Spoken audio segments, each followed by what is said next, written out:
Phil Durant argued in his book, The Story of Civilization, Our Oriental Heritage, the Mohammedan conquest of India is probably the bloodiest story in history. Francois Gautier in his book, Rewriting Indian History, wrote, Let it be said right away, the massacres perpetuated by Muslims in India are unparalleled in history, bigger than the Holocaust of the Jews by the Nazis. The Mughals were the descendants of Genghis Khan and Amir Timur. Genghis Khan was a Mongol, but he was not a follower of Islam, while Amir Timur was a Turkic conqueror and founder of the Timurid dynasty. Zahiruddin Muhammad Babur, the founder of Mughal Empire. Babur in his memoirs called the Baburnaama wrote, I attacked Chaneri and by the grace of Allah captured it in a few hours. We got the infidels slaughtered and the place which had been Darul Harb, nation of non-Muslims for years, was made into Darul Islam, a Muslim nation. In Babur's own words in a poem about killing Hindus from the Baburnama, he wrote, For Islam's sake, I wandered in the wilds, prepared for war with pagans and Hindus, resolved myself to meet the martyr's death. Thanks be to God, a Ghazi I became.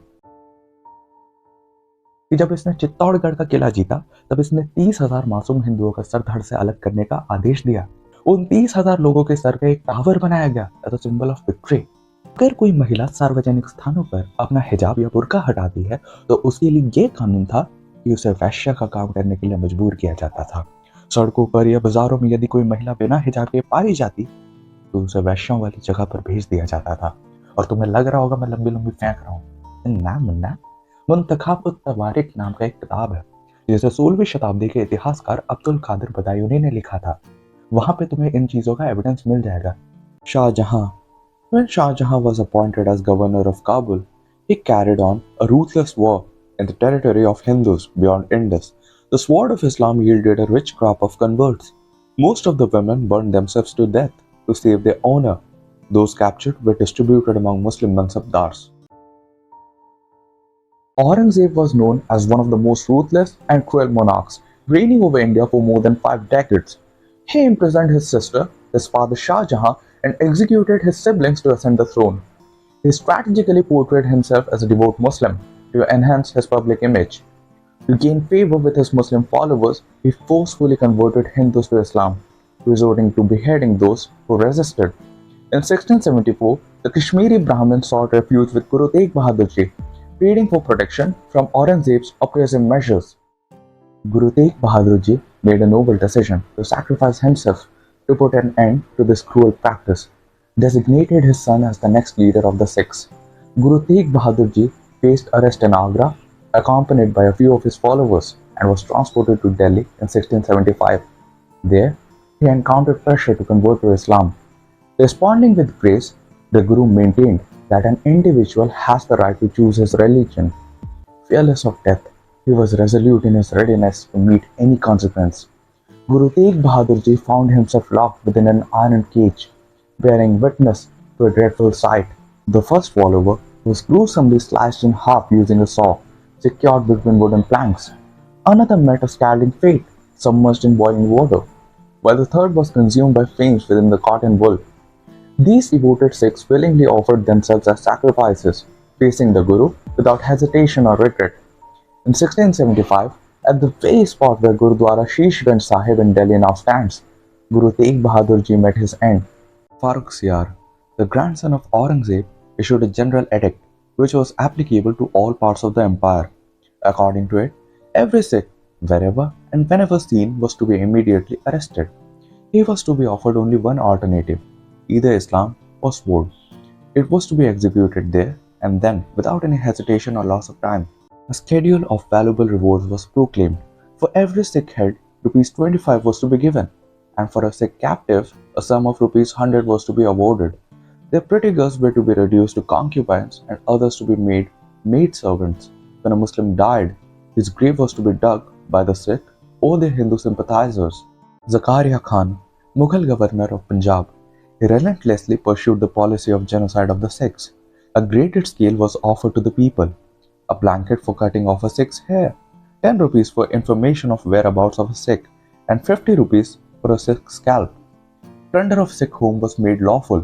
Giving shelter to a Sikh or withholding information about their movements was made a capital offense. Mir Mannu, governor of Punjab, According to Syed Muhammad Latif, the Muslim author of the History of the Punjab, his first act was to storm the fortress of Ram Rauni in Amritsar, where 500 Sikhs had taken shelter. This drove the Sikhs to seek refuge in the mountains and jungles. Manu issued orders to the hill chiefs to seize Sikhs and send them in irons to Lahore. Hundreds of Sikhs were thus brought daily to Lahore and executed at Nakhas, the horse market, present site of Gurudwara Shahid Ganj, outside of the Delhi gate, within sight of the crowds of spectators. Mir Manu captured Sikh women and their children and put them in his jail. Every woman was given 40 pounds of grain to grind for each day in jail. A very heavy stone was placed on the chest of those who could not grind. Their children were transfixed on javelins before their eyes. The children were cut into pieces, and garlands of those pieces were put around their mother's neck. They were given a quarter of bread to eat and a bowl of water in the whole day.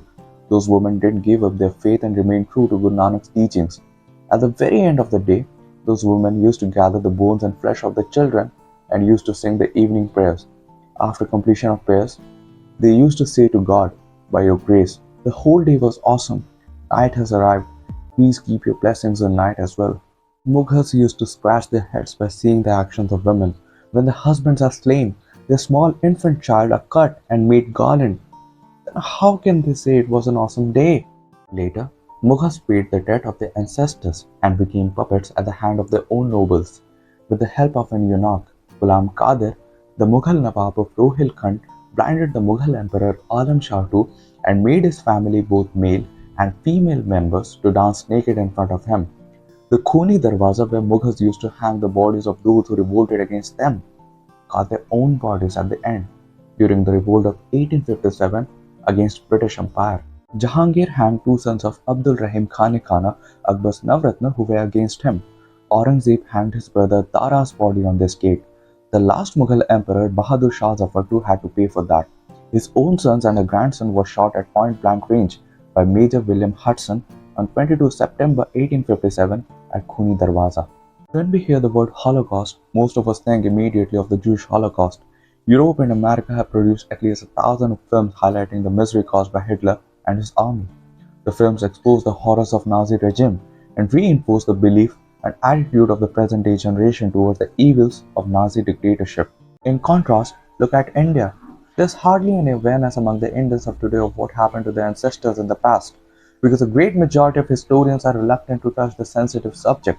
The world seems to either ignore or just does not seem to care about the many millions of lives lost during the 800-year-long Holocaust of Hindus, Sikhs, and Buddhists in India. An Indian historian, Professor K.S. Lal, estimates that the Hindu population in India decreased by 80 million between 1000 AD and 1525 AD, an extermination unparalleled in world history. But many Indian heroes emerged during these dark times, including the 10th Sikh Guru, Guru Gobind Singh Ji Maharaj, and also the Hindu warrior king, Chatrapati Shivaji Maharaj, who led the resistance against this tyranny and eventually led to the defeat of Islamic invaders by the late 1700s after centuries of death and destruction. The modern world today is facing a global threat from organizations and groups of terrorists such as the ISIS, Taliban, and Al-Qaeda, whose ideology is chillingly similar to that of the perpetrators of the world's biggest Holocaust in India. Let us hope that the bloody lessons of the past are learned so that the history does not even have the remotest chance of repeating itself. Like the video, share this video as much as you can, and do not forget to subscribe to my channel. Hare Krishna.